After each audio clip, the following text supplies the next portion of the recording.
Bueno, entonces, la otra clase acabamos enunciando las leyes de Newton, ¿vale? Voy a poner ahora que esto era, vamos a llamar dinámica de la partícula.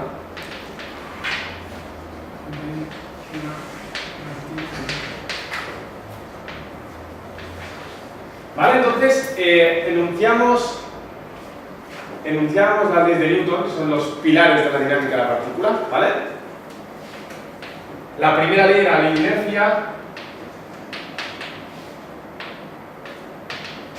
¿vale? La ley de inercia me decía que esto lo comprobaremos a partir de la segunda, que la cantidad de movimiento de un cuerpo en ausencia de fuerzas es constante, ¿vale? La segunda ley, decíamos que la suma de fuerzas era igual a masa por aceleración. Esto es una ecuación vectorial, ¿vale? Por lo tanto, cuando ataquemos un problema con esta expresión, tenemos que enfocarlo como que tanto fuerza y aceleración son vectores, así que podrán tener diferentes componentes, ¿eh? Entonces, cuando estamos hablando, por ejemplo, en un sistema cartesiano, esta expresión se puede separar en suma de fuerzas en la dirección X, luego ya haremos un ejercicio de esto, igual a masa por aceleración en X, suma de fuerzas en la dirección Y igual a masa por aceleración Y, y suma de fuerzas en la dirección Z igual a masa por aceleración en la Z. Esto en el caso de que tuviéramos ejercicios en 3 dimensiones, nosotros nos centraremos sobre todo en 2, ¿vale?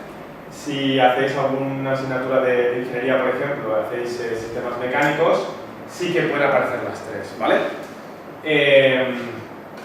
Generalmente siempre se suelen escoger ejes en los que te cargas alguna aceleración o alguna componente. Pero generalmente nos centraremos en esta parte, ¿vale? Esto digamos sería esta expresión en ejes cartesianos, es decir, cuando mi sistema de ejes que yo cojo se desplaza rectilíneamente, ¿vale? Cuando sea curvilínea la cosa cambia, vale, y la tercera ley, ahora me centraré bastante en esta parte, en esta y en la segunda. Antes de pasar a la tercera, importante, esta es la segunda ley de Newton, ¿vale? Pero se puede escribir de otra forma. Si tenemos en cuenta que la aceleración es la derivada de la velocidad con respecto del tiempo, ¿vale? Esta masa, que es una constante, me permite ponerla dentro de la derivada al igual, de la misma forma que puede salir. Es decir, esto es una propiedad que explicamos de las funciones, y es que la derivada de una constante por una función es exactamente igual a la constante por la derivada de la función. Es decir, esta acá puede salir o puede entrar sin ningún problema, ¿vale? Por lo tanto, si esta masa yo la pongo dentro,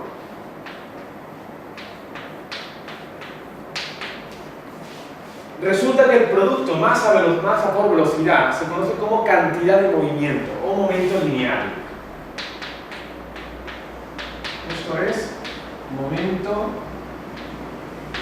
lineal o cantidad de movimiento, se puede decir de las dos formas. Y hace referencia al estado de movimiento que tiene el cuerpo.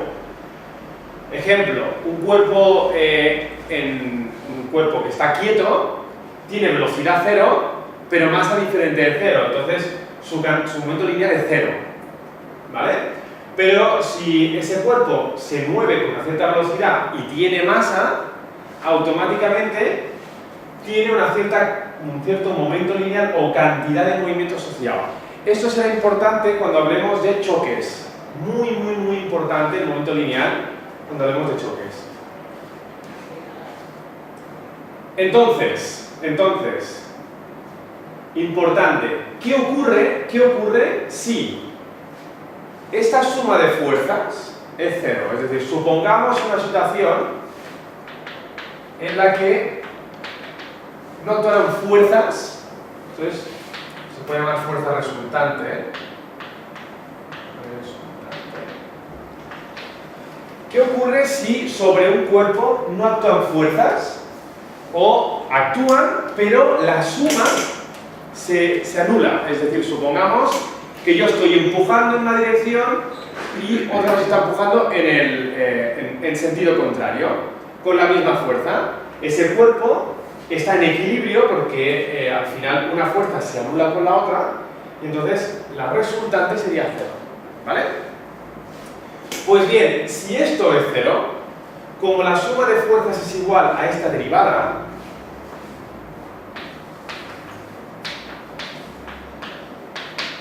voy a lanzar una pregunta al aire. Si la derivada de una función es cero, ¿qué sabemos de la función? Que la función es constante, ¿vale? Esto es una cosa que, para los que no lo sepáis, esto cuando habéis hecho algo de derivadas, sí, quizá algo de derivadas.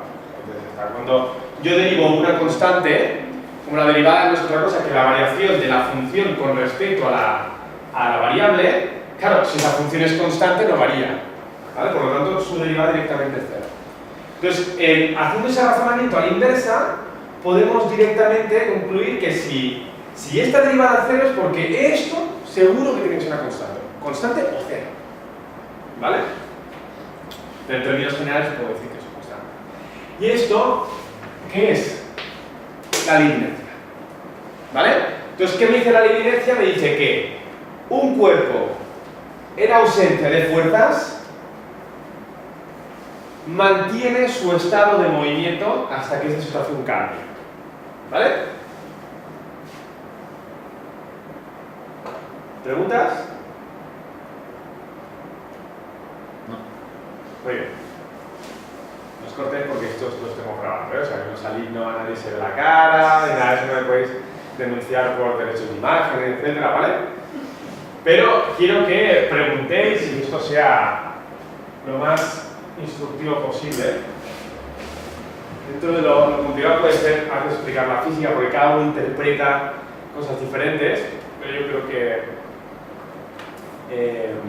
irá muy bien. Entonces, tercera y última ley, tercera ley de Newton,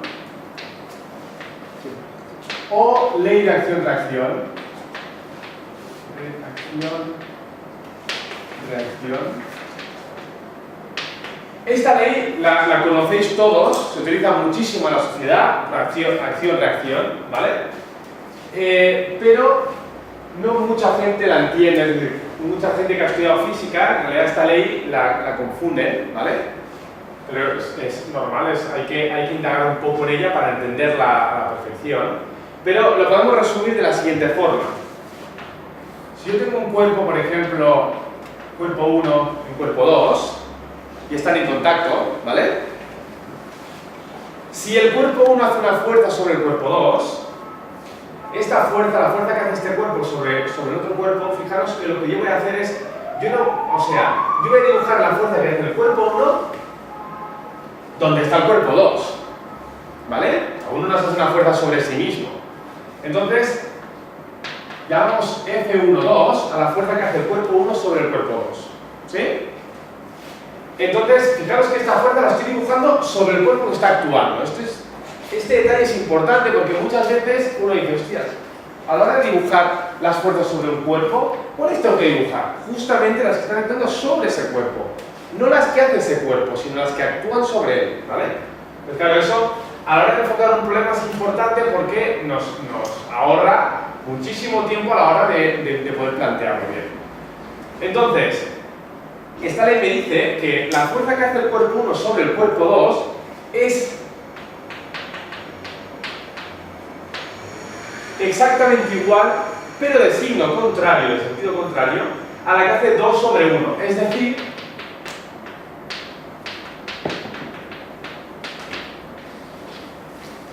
y uno se queda tal cual con esto, ¿vale? Se queda a cuadros. pero es así de simple, así de simple. Las fuerzas, esto me está diciendo, las fuerzas existen a pares. ¿Qué quiere decir esto? Que yo no puedo realizar una fuerza sin que esa fuerza venga de algún sitio. ¿Vale? El otro día explicaba un concepto tan simple como el de andar. El de andar, para que nosotros nos desplazamos, se debe cumplir la tercera ley de Newton, porque cuando yo estoy andando, yo hago una fuerza sobre el suelo y por la tercera ley, el suelo hace una fuerza sobre mí, que es lo que me permite que yo avance. ¿Vale? Esa es la, por ejemplo, en realidad la fuerza que yo hago, o sea, esto se produce gracias al rozamiento. Intentar andar en una placa de hielo es súper complicado. ¿Vale? Por lo tanto, las fuerzas existen a par. Entonces ahora voy a explicar esto llevado a un caso muy típico, como es por ejemplo el concepto de peso. Si yo dibujo, no voy a dibujar personas, pero ya sabéis, lo que dije el otro día, si me van a dibujar, no quiero que veáis de mí y de la gente que pueda ver este vídeo, queremos tener mucha, espero que esto vaya cambiando un poco. Pero supongamos que una persona es una caja, ¿vale? Y yo aquí tengo la Tierra, ¿vale? La separo, no es porque esté, ¿vale? Sino la separo para poder dibujar bien las fuerzas, ¿vale? Entonces, si esto es la Tierra, ¿hacia dónde dibujo el peso que actúa? ¿Hacia dónde dibujaría el peso que está actuando sobre la caja en cuestión? ¿Lo ven? Para arriba, Hacia abajo, el peso. el Peso hacia abajo. La caja, no, es de la tierra hacia... No, digo, el peso de la caja, ¿vale? Que es este peso es exactamente igual a la fuerza que hace la Tierra sobre la caja. ¿Sí? Esto es un concepto, esto es campo gravitatorio y hablaremos más adelante. Esto es un tema importante en segundo de bachillerato. Pero me interesa ahora hacerme la siguiente pregunta, porque muchas veces, y eso es un concepto bastante típico que lleva a error, y es, antes de seguir con esta parte, me interesa hacer un pequeño inciso. Si yo tengo una mesa y aquí estoy yo con mi caja, ¿vale? Y habéis visto muchas veces este dibujo que es el peso actúa hacia abajo y la normal actúa hacia arriba. La normal es la fuerza que hace la mesa sobre la caja, ¿vale? Entonces ahí viene la gran pregunta. ¿Son fuerzas de acción-reacción? Nadie dice que no. ¿Alguno más dice que sí? ¿Quiere debatir esto? Sí, ¿no? Inicialmente uno diría que sí, parece que sí, ¿vale? Pero no son fuerzas de acción-reacción. Está en equilibrio, ¿no? Pero que estén en equilibrio no quiere decir que sí, que sean directamente fuerzas de acción-reacción. ¿Por qué no lo son? Bueno, la explicación es que cada fuerza proviene de cuerpos distintos. Por ejemplo, el peso es la fuerza que hace la Tierra sobre la caja. Y la normal, en cambio, es la fuerza que hace la mesa sobre la caja. Entonces, si yo me quiero preguntar, ¿cuál es la reacción al peso? Y luego más adelante, ¿cuál es la reacción a la normal? Vuelvo aquí otra vez y os pregunto, ¿cuál es la reacción al peso? O sea, si esta es la caja y está notando el peso, o sea, la fuerza con la que la Tierra lo está trayendo, ¿cuál es la reacción a ese peso? Siguiendo exactamente esta explicación que os he puesto inicialmente. Pues bien, la reacción a ese peso es exactamente igual a la fuerza con la que nosotros atraemos la Tierra.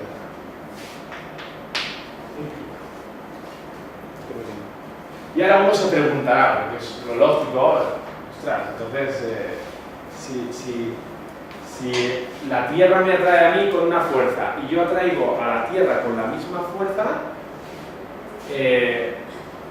¿por qué de alguna forma yo noto su atracción pero ella no nota la mía? Ahora haremos unos cálculos así muy simples y lo veréis. Básicamente, sin entrar, ya luego entraremos a hablar de esta normal, pero la diferencia entre una y la otra es decir, aunque estas fuerzas son exactamente iguales, Este peso le llamamos la fuerza que hace la Tierra sobre la caja, y a esto le llamaremos la fuerza que hace la caja sobre la Tierra. ¿Vale? 1, 2, 2, 1, ¿sí? Entonces, estas fuerzas en módulo son exactamente iguales. Son exactamente iguales, pero con una pequeña diferencia, una gran diferencia, y es que este peso de aquí, que es la fuerza que hace la Tierra sobre la caja, según la segunda ley de Newton, ¿a qué es igual? ¿A qué es igual? O sea, esta fuerza que está actuando sobre la caja es igual a la masa de la caja por la aceleración de la caja. ¿Vale? ¿A qué es igual la fuerza que hace la caja sobre la Tierra? Pues a la masa de la Tierra por la aceleración de la Tierra. ¿Vale? Si uno dice, entonces estoy acelerando la Tierra, la respuesta es correcta, pero si ahora echamos números veréis que es una aceleración insignificante. Si estas dos fuerzas son iguales,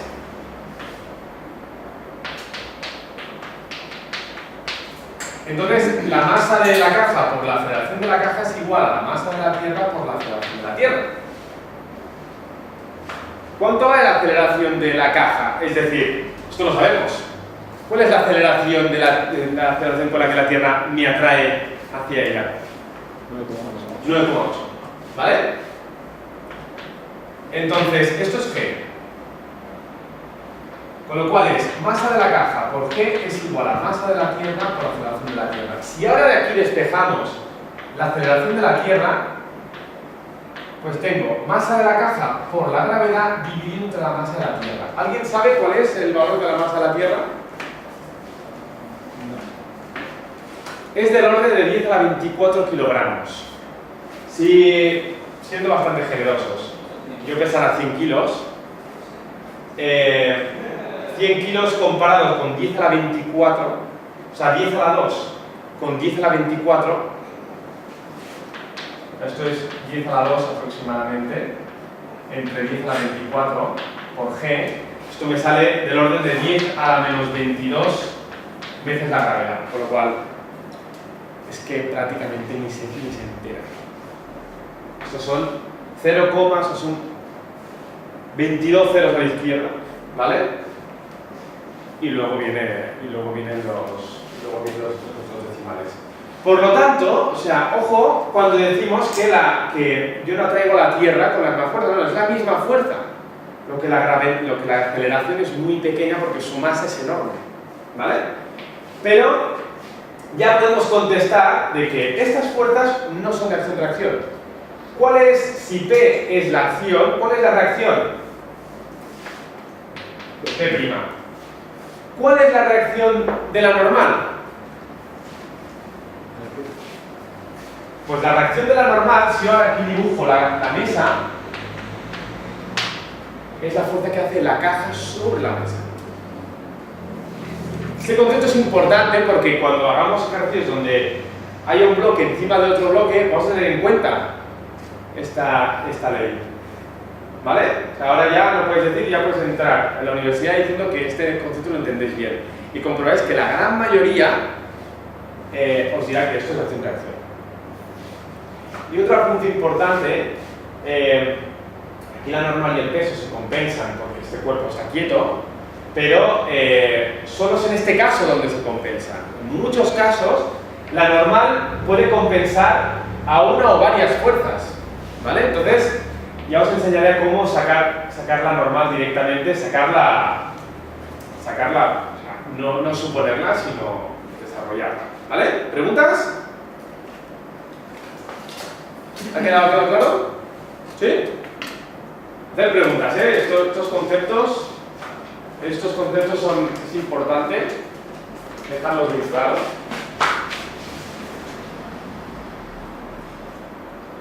Vale, pues voy a resolver los dos ejemplos que puse el otro día.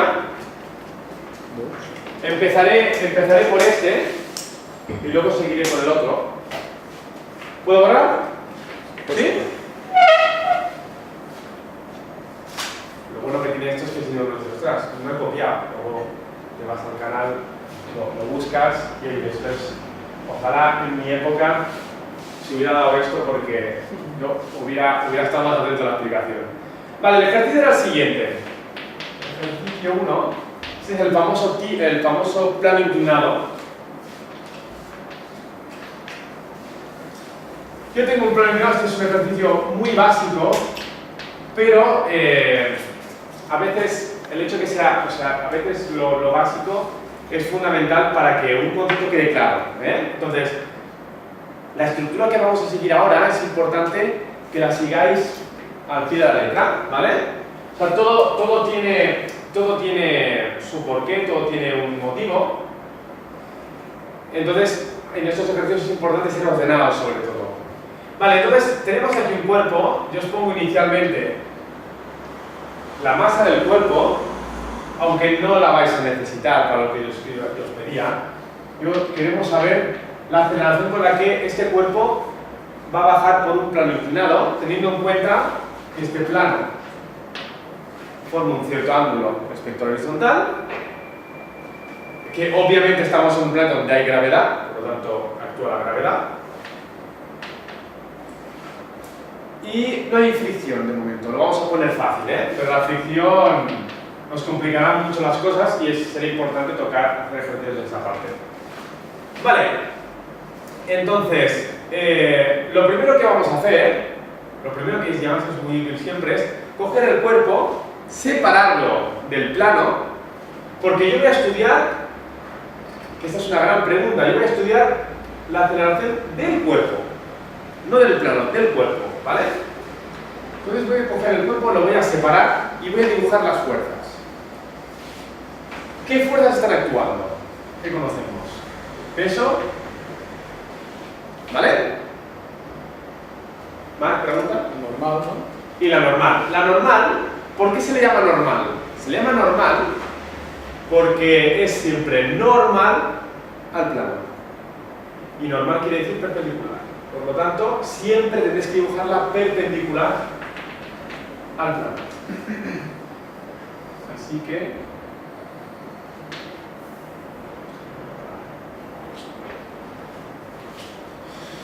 Y ya está, no hay más fuerzas. Simplemente son dos fuerzas, ¿vale? Pero fijaros que la dirección de esas fuerzas no es la misma. Entonces, aquí ahora, siempre que describo un vector, necesito referirlo respecto a unos ejes, ¿vale? Y esta es una de los puntos importantes a la hora de dibujarlo bien. Y escoger los ejes, y además escoger los ejes que vamos a poner ahora, porque alguien puede preguntar, oye, si cogemos estos ejes te vas a complicar la vida, aunque vas a llegar al final a algún sitio. Pues bien, el truco está en escoger unos ejes tal que uno de ellos coincida con el sentido del movimiento. O sea, si yo el cuerpo sé que va a bajar paralelo al plano, pues uno de los ejes, de mis dos ejes, va a coincidir justo con esa dirección. Por lo tanto, yo voy a coger esos ejes. Luego, esto con los problemas irá modificando, pero si ajustáis siempre el movimiento a uno de los ejes, acertaréis la gran parte de veces. Ahora habrá atención. ¿Vale? Entonces, yo voy a suponer que ese es el eje X y ese es el eje Y. Y además, fijaros que hago coincidir el sentido positivo del eje X con el sentido del que inicialmente va a bajar el cuerpo, ¿vale? Por lo tanto, si estos son mis ejes, aquí también los puedo dibujar, fijaros que ahora representa que yo tengo una fuerza normal que es paralela al eje Y, esta no la descompongo, esta no hago nada, y luego una fuerza que está entre dos ejes, que es el peso, ¿vale? Entonces, siempre que yo describo un vector y que está entre dos ejes, lo voy a descomponer para ver realmente digamos, el peso que tiene en cada una de esas direcciones, ¿vale? Así que esto es peso en X y esto es peso en Y. Y ahora lo que vamos a hacer es, vamos a aplicar directamente la segunda ley de Newton. Entonces, repasamos los pasos, es dibujamos las fuerzas, escogemos los ejes, descomponemos, esto será el peso en Y, peso en X y normal, ¿vale? Y ahora aplicamos la segunda ley de Newton. Que como hemos dicho antes, se puede desglosar en dos.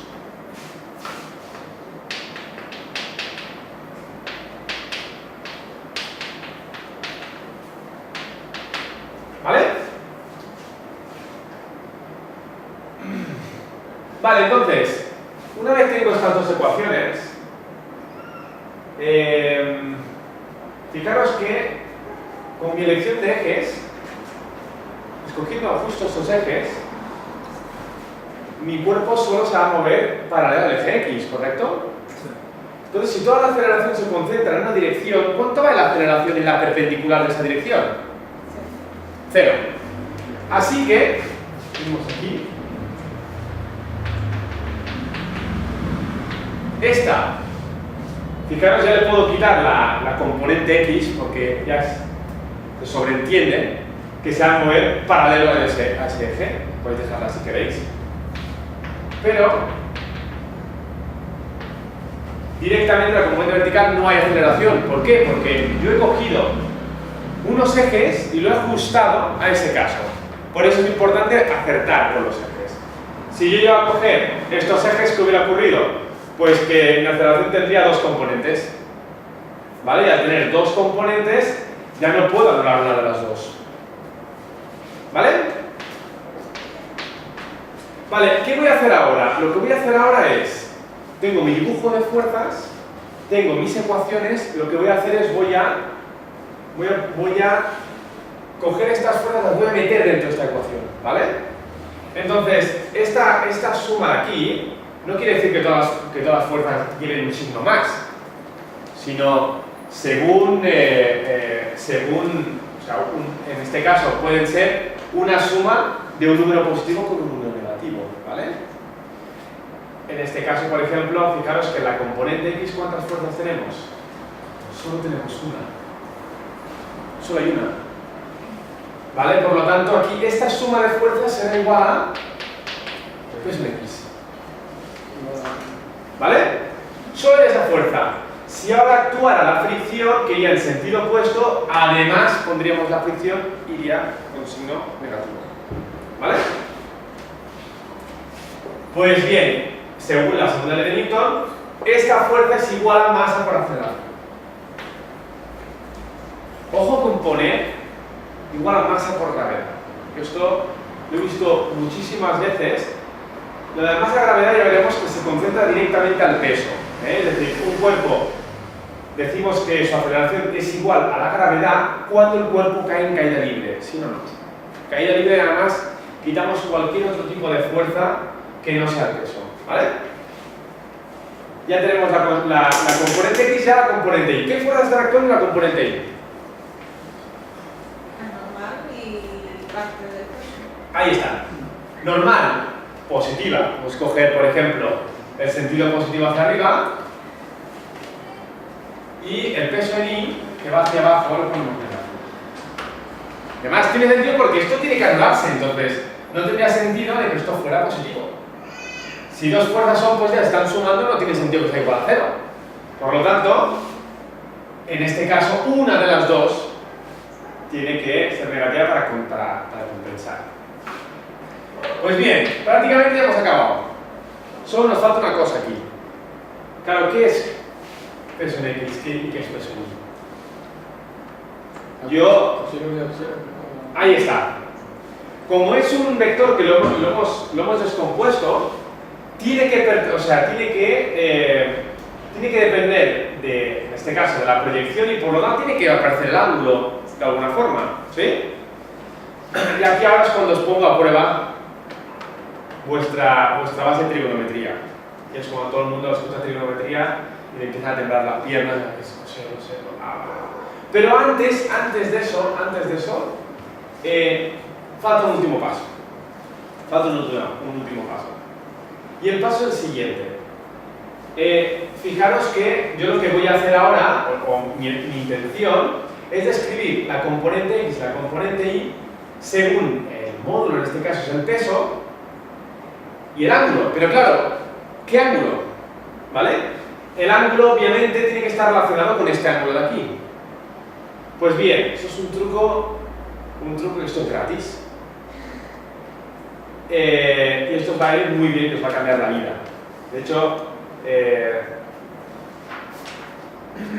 gran parte de los problemas que tiene este tema es que la gente, donde hay un coseno con un seno, donde hay un seno con un coseno. Es decir, y a veces es en plan, tiras una mano al aire, mitad del examen, y dices, por favor, un poco coseno, por favor, si no lo apruebo. Entonces esto se acaba ya. Esto se acaba, vamos a hacerlo bien. Pues fijaros, el truco está. Cogemos este ángulo, ya la expectación que estoy creando ahora, esto es como te van a decir, yo qué sé, que hay 1.500 euros en tu casa y dices, dime el sitio, ¿no? Dadas estas dos rectas, que es lo que forma el ángulo, si trazo dos perpendiculares a cada una de ellas, el ángulo entre esas perpendiculares coincide con ese mismo ángulo, ¿vale? O sea, esta recta busco su perpendicular. La nave está pensando, ostras, las perpendiculares, odio las rectas perpendiculares. Trazando, dada esta recta, su perpendicular es el eje Y, ¿correcto? ¿Vale? O sea, que es este de aquí. Dada la de abajo, ¿cuál es la perpendicular? Esta de aquí, o sea, justo esta paralela de aquí. Es decir, el peso. Bien, vale. Por lo tanto, este ángulo es este ángulo. Maravilloso. Esto no falla. Esto no falla. Esto no falla. Algún listillo le voy a haber dicho, si no hace falta tanta explicación, buscas el ángulo complementario y este ángulo coincide directamente con este de aquí. Y será correcto, pero bueno, mola mucho más. Os diré que en realidad esto de las perpendiculares os va a salvar muchas veces la vida. Muchas veces. Porque te pondrán un sistema, te darán un ángulo y te dirás, Dios, ¿cómo llevo yo ese ángulo a...? ¿Cómo llevo yo ese ángulo? ¿Cómo yo traslado yo ese ángulo? Pues ahora ya lo sabéis. Dadas dos rectas, el ángulo que forman estas dos rectas, si trazo dos perpendiculares a cada una de esas rectas, el ángulo entre ellas es el mismo que en el principio. Solo por esto vale la pena haber venido hoy. Ya os lo digo ahora. Solo por esto. Con esto, uno ya se puede andar, bueno, ya me voy, pero ya lo sé todo. Cambia la vida.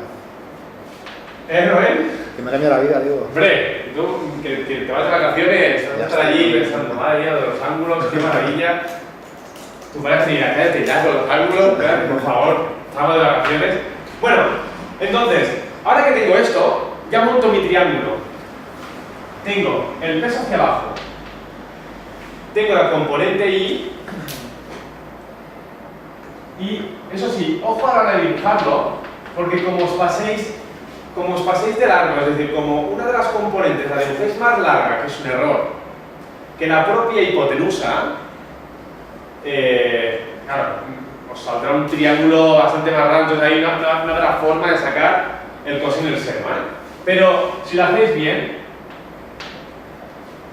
estas dos componentes tienen que ser perpendiculares y el peso, obviamente, une las dos, suma las dos componentes. Y ahora es cuando yo hago la pregunta. A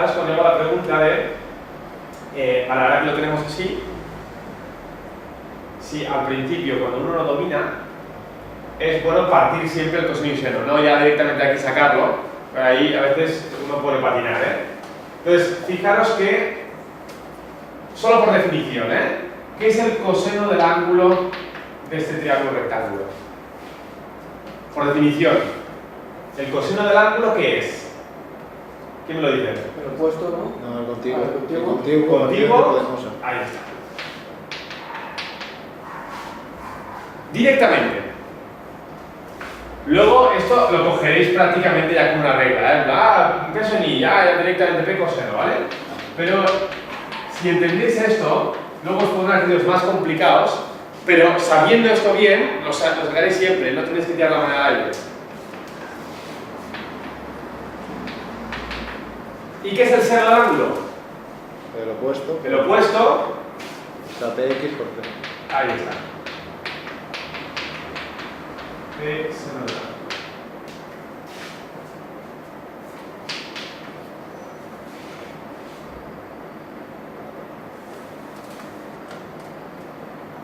Pues fijaros que prácticamente ya está. Porque yo quiero mi aceleración, esto es lo que yo estoy buscando. Y fijaros que si peso en x es p seno del ángulo, y eso es igual a masa por aceleración, ahora sí, ojo, ahora sí que al peso le llamo masa por gravedad. Solo en esta situación. Solo. El peso es masa por gravedad, seno del ángulo es igual a masa por aceleración. La masa, en honor al profesor mío, que bueno, aún está vivo, casca, izquierda y derecha, era catalán, casca, muchas gracias. Total, que la aceleración es igual a g seno del ángulo. Por lo tanto, ¿de qué depende la aceleración cuando baja por un plano inclinado sin fricción? Exclusivamente del ángulo. Y hacéis la prueba. Coge un plano inclinado que lo podáis ir variando de ángulo y observaréis que a medida que el ángulo va aumentando, el cuerpo cae más rápido, acelera más rápido. ¿Quién ha hecho bien este ejercicio? ¿No ha hecho nadie? Estás acostumbrando a que no pida deberes. Ya me voy a cabrear y pondré deberes. Sí, no, ya sé que es el verano. Sí, pero en Estados Unidos hacen cursos en verano. Son muy raros, tío. Maravilloso. Está arriba. Aquí, o sea, las universidades aquí les sacan